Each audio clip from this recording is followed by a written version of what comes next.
for the year. I think with the crazy 2020, to go for 2021 is one, survive the year, but make up for the lost time in 2020. Take care of the family, save up some cash, and hopefully by the end of the year, travel. That's the main goal. My name is Aaron. I run a company called Built 180 Strong, part of Aaron Bridges Fitness, where I coach women online. So part of the goals for this year is to grow the business, right? Help more women lose weight, lose fat without going into all these restricted diets. Another goal of mine is to compete this year as long as there's some fitness competitions going on. Grow the family and, just live life, just enjoy and take the company a bit further. It's always great working for yourself, so just keep pushing boundaries, keep pushing my own limits, and that's the goal, just to grow.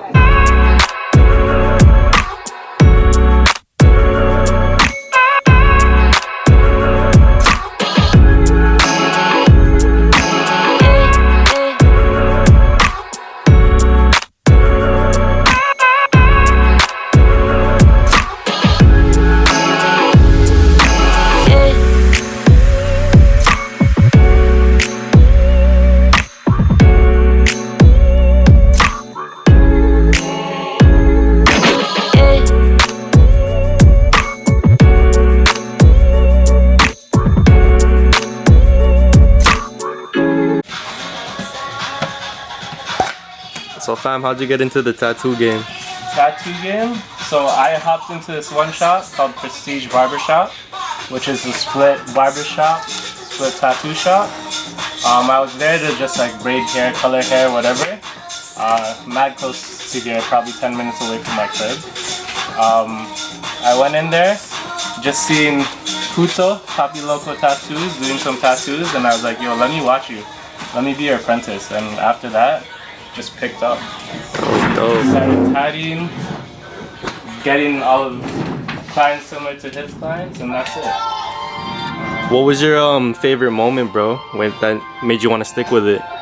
My favorite moment?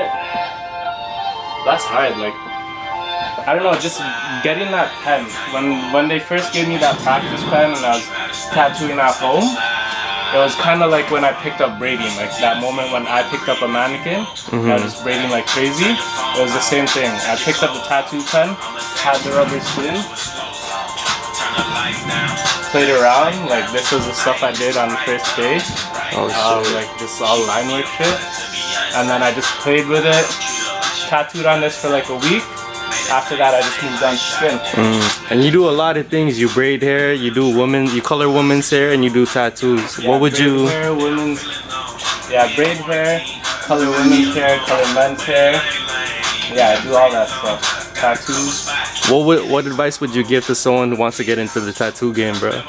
Into the tattoo game? Yo, you gotta, yeah, you could be like, just like printing out a stencil and tracing, whatever, but like it's more than that. Like you gotta keep a steady hand, you gotta make sure your lines are clean. Like it's a lot of work. Like people, they think like I kind of moved up into this really quick, but these guys don't know that I put in the hours. Like when I first started tattooing, I was at the shop, I was the first one in the shop 10 a.m. and I'd be the last one in the shop, which is like 12 to like it didn't matter. These guys know it. These guys see it.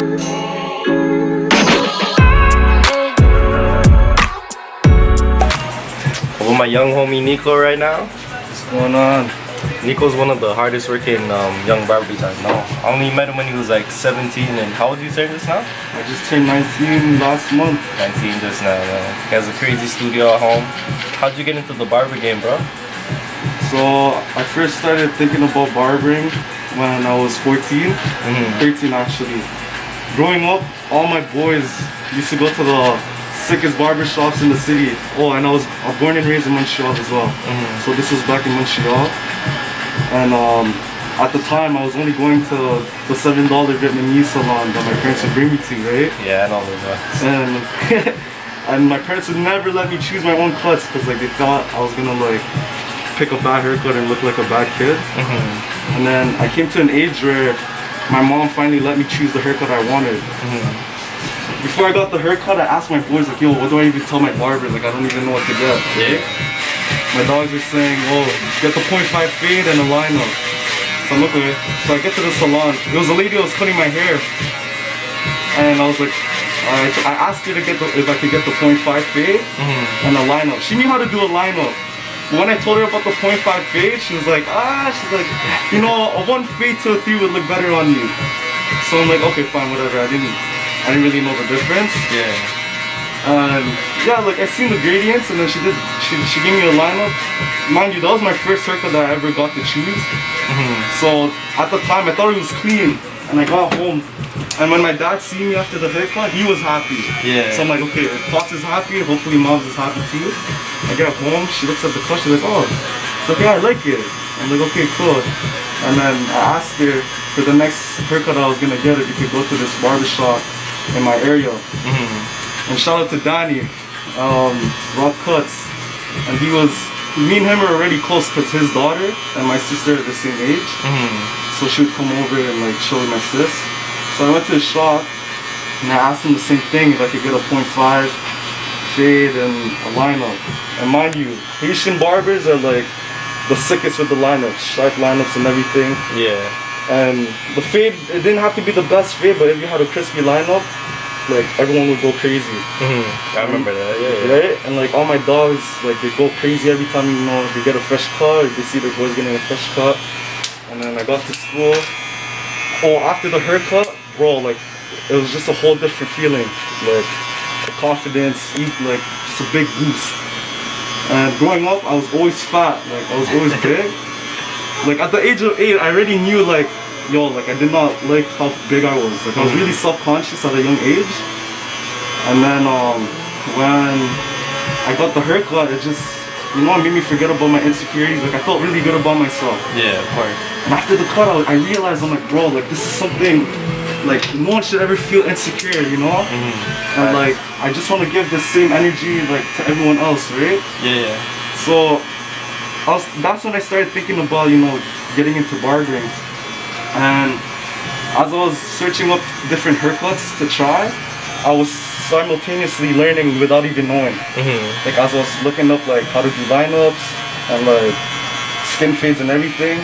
And then when I went to my boy's crib, one of my best friends back in Montreal, he had a pair of clippers sitting in his room because his older brothers were cutting his hair. And I asked him, I'm like, yo bro, like I've been watching a lot of videos. And I super capped him. I said, yo, like I get my cousin lineups, you know, like let me try to give you a lineup. Yeah. He's like, yo, are you sure? He's like, I have a date the next day. I'm like, yeah. Like I got you. And mind you, it's Walmart clippers. You can't really do anything with those. Shit. And little did he know, that was my first time giving a lineup. And I did not know how to like picture the box straight line, you know? The frame and everything. So what ended up happening is I pushed him back an inch. I pushed it back an inch and we were laughing about it.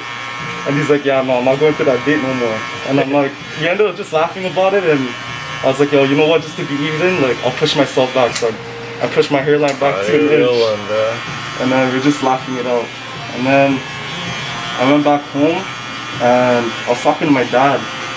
And I'm like, hey, like, at a young age too, I already kind of had an idea what I wanted to do later in life. And it was for sure in the trades. I was telling him like if I wasn't gonna be a carpenter or a mechanic, I told him like I think I want to do barbering. And when I told him that, he was super amped. He's like, bro, go for it. Oh, that's good, man. He's like, not a lot of Asian parents are like that. Dude. Yeah. And thank God for my parents. Like I'm really blessed. And he was like, yo, anywhere you go in the world, like you'll never start because everyone has hair, right? He's like, yo, I'll get your first clippers. You can practice on me. And my mom, she was super supportive too. She was happy that I said that, and she was looking forward to me doing it. And mind you, I just wanted to do it for fun too. Yeah. And then he finally got my first pair of clippers, and I started cutting my boy again. And he was letting me practice on him. And then one client, he was my first client. And then my other boys in school seen it. And then I started cutting 2 people, 4 people, and it started growing. And it was just for fun. I wasn't charging anything. And one day, like one of my boys, he slapped me a $28 bill. I'm like, yo, bro, chill. Like, I'm doing this for free. He's like, nah, yo, like, you deserve it. because like my haircuts are getting better. He's like, yo, it's worth $20. Yo. That was like the first like ever like 20 I got. Yeah. And then from there I just kept doing it for fun. And then I moved here in 2016.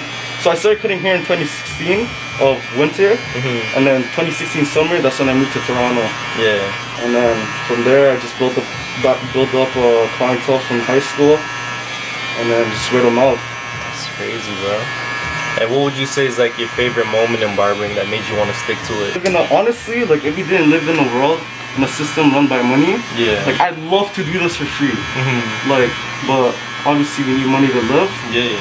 But what really got me going is just that feeling, like after getting a haircut, you just feel like you're that guy, you know?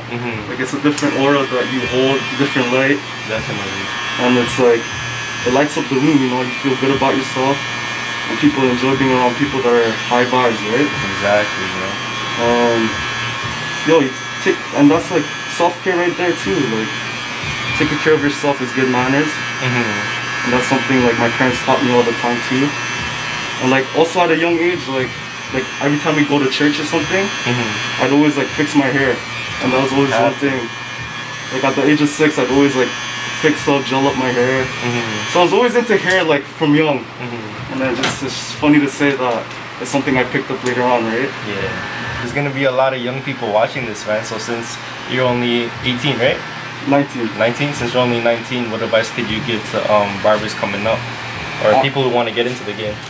Like, honestly, if you were trying to get into the game, I see a lot of other guys getting into it because, yeah, they see the money in it and the hype that's around barbering. But honestly, like, you'll only go so far if you're just doing it for the hype or for the money. Like, do it because you love it, right? And like, make sure you, like, have fun with it. Like, you'll mess up here and there, but that's all part of the process. And like, always stay humble, hungry, positive, and like learn from other great examples, like Chris. You know? And like, always try new things. And just do it. Like, just do it. Don't overthink it. And just have fun with it, to be honest. Dope.